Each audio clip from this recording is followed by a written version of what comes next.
It's Rent, and joining me is the star of the show, Merle Dandridge. Now, you've been in the show only 2 weeks, and it's an amazing performance. How much does it actually take out of you? Well, it's so much fun, so it's invigorating. I actually long to be there, so it's fun.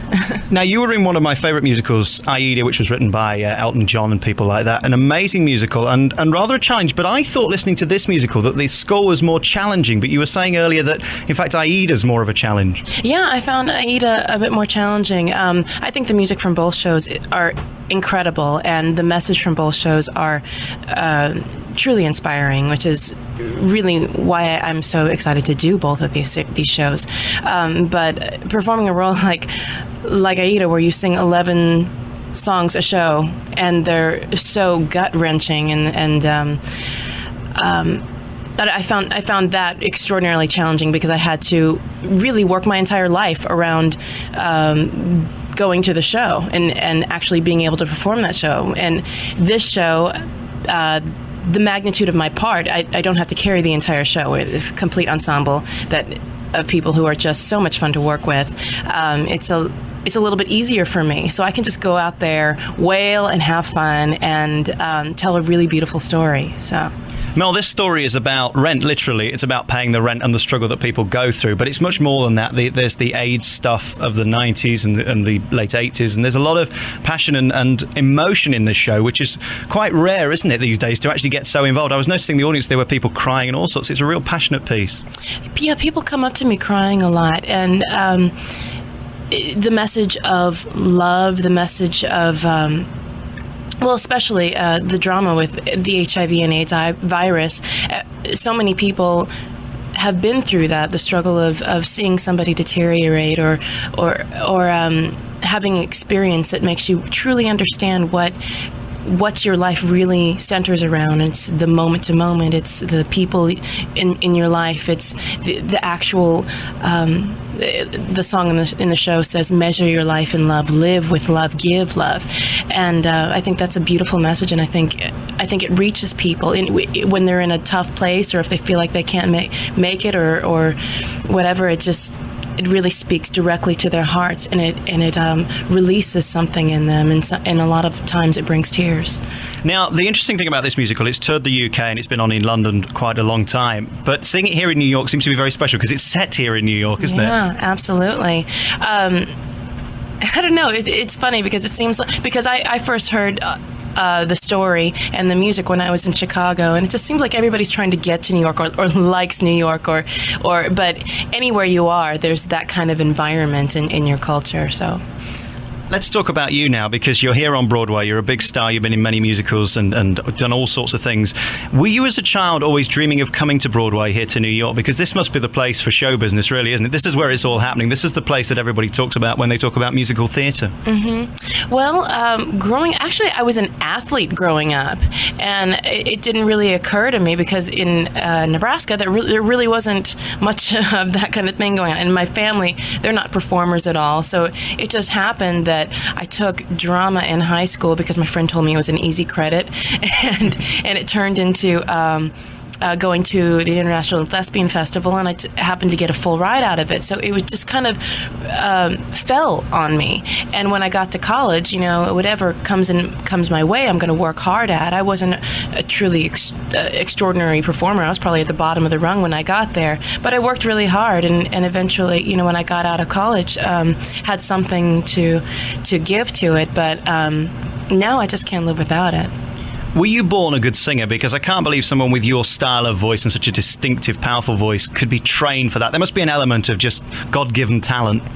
Well, I guess I didn't really sing a lot. I guess we sang in church growing up. We sang like a cappella hymns, but I was never like a featured singer or anything like that. So I never had an opportunity. But I was in the high school choir, and so when I got to college, I kind of had I guess maybe I had a little bit of natural talent, but it wasn't really developed. It wasn't anything. So I started taking voice lessons and studied with a number of teachers. And after a few years, it developed, and now it's really strong. It's something that I feel like I can really speak to people with. I've asked all the stars I've spoken to who are performing here on Broadway on a nightly basis how they felt the first time they went out on stage. How nervous were you on a scale of 1 to 10? Oh, well, I think we've all had those experiences where you just freeze up. Yeah, I'm in a place now where I can go out there and just have fun, and whatever comes, comes. I was understudying Mary Magdalene in Jesus Christ Superstar, which was my Broadway debut. And the first time I stepped out on that stage and saw, 2,000, some thousands of people standing out there just waiting for me to open my mouth and saying, I didn't know what I was going to do. I just did. Oh my God, that's a funny question. But there have been times where I've just completely froze up and didn't know what to do. But after a while, you just learn to embrace the magic of that moment. It's really fantastic when you just live it. Whenever my friends who are not performers get around my friends who are performers, I think they get a little scared because performers are just alive in every second. Every emotion, every feeling is just so tangible. They can be very loud, but they're expressive, and I've had the privilege of working with really great artists like Simone, who's playing Aida on Broadway now. She's an amazing R&B vocalist, and she does stuff on Sundays, which is the last show usually of the Broadway week, what they call Gospel Sunday, and she just blows the roof off the place, and she just lets it free and lets it go. And like Adam Pascal, and another amazing, unique voice, unique talent, and amazing person, and the roles have been done so many different ways, but every person has something new to bring to it. They have a new spirit, a new voice, or a new vocal lick, or whatever, and they bring their own life force and their own spirit into the role, which is really exciting. That's why it makes this live theater exciting. This show's got a lot of talk over the town at the moment because there's an artist in it called Joey, who's from a band called NSYNC. Apparently this band that are going, this international starry band, it's brought a kind of a new flavour into the theatre, really, hasn't it? Right. Well, it's really fun because it's a rock musical, so when you have, the show has a following to begin with, but then when you get all of the NSYNCers in there, I mean, those fans are so fanatical, and Joey's so much fun to work with. He's a really good guy and down to earth, and then I see him in front of all of those screaming girls, and I'm like, oh my goodness, how does he do that? It's a completely different animal, and it's really it's really actually very fun. And I don't know if you see, sometimes he'll do a little NSYNCography and sneak it in there once in a while, and the kids will just scream and they just love it, and it's so much fun. I'm going to be perfectly honest with you. When I knew he was going to be in this musical, I'm not a fan of NSYNC. Obviously, it doesn't do anything for me. I hadn't even heard of him really by name. I knew of the band, obviously, but I was really impressed by his singing, because normally when you get these stars brought into musicals, they're there to be a name. This guy can really sing. I was very impressed, I got to admit it. Well, when I heard that he was doing the show and I was coming in, I didn't know what to expect, because when somebody is that famous, they can usually skate on being famous, but he really comes in and he works hard and he does his work and he's present. And when I first started the show, it's difficult to just step in after just a couple of rehearsals and just go out in front of thousands of people, but he was so supportive and so right there for me, and he really had my back. And I thought, that really says something about his work ethic. When you're talented and you work hard, it just, and he just carries that through, and it's really fun to work with him. I have to ask you, do you fancy him? Are you a typical lady? Oh my gosh. Don't answer that question. It doesn't matter. It was terribly rude of me. You've only been very fun. You've been in the show now 2 weeks, and you've already got it off to a T. How long were you in rehearsals for this show? Well, I actually came here because I was in Los Angeles, and I came here 2 weeks before I started the show. So I tried to watch the show every night, but I had probably about 3, maybe 4 rehearsals. So, but that's fun, you just do it and you learn it and you go. You must live on fear, because to actually think about that, to do a full show where there really isn't any room to mess up. It's a professional show, you're on Broadway. If you mess up the first time, people are going to say bad things. You must live off fear.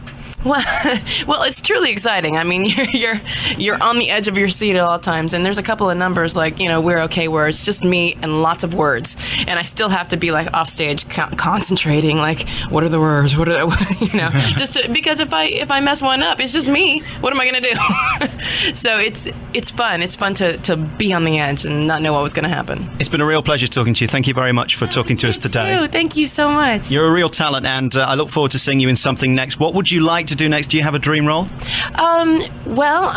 I'm looking at TV and film, and also I don't know. I'd like to originate a role on Broadway, and there's a lot of things I'd like to do, but we'll leave it up to whatever God has planned for me. Absolutely, it's been a thrill talking to you today. Thank you very much to Merle Dandridge. We're here today at the Nederlander. Is that right? Nederlander. Okay, must get it right. Rent is the big musical, and one of the big songs. Every musical seems to have one big song that makes it huge, and Seasons of Love is the song in the UK that really made it big from this musical, and it opens the second act, and it really brings a tear to most people's eye because it's just done so beautifully with everybody stood at the front of the stage with all the harmonies. It's incredible.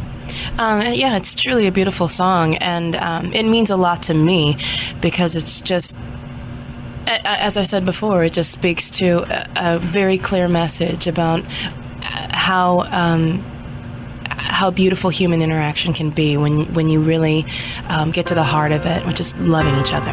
Merle Dandridge, thank you very much for talking to us today on the magic of the musicals on Broadway. We're live today talking to the star of Rent, and this is Seasons of Love. Thank you.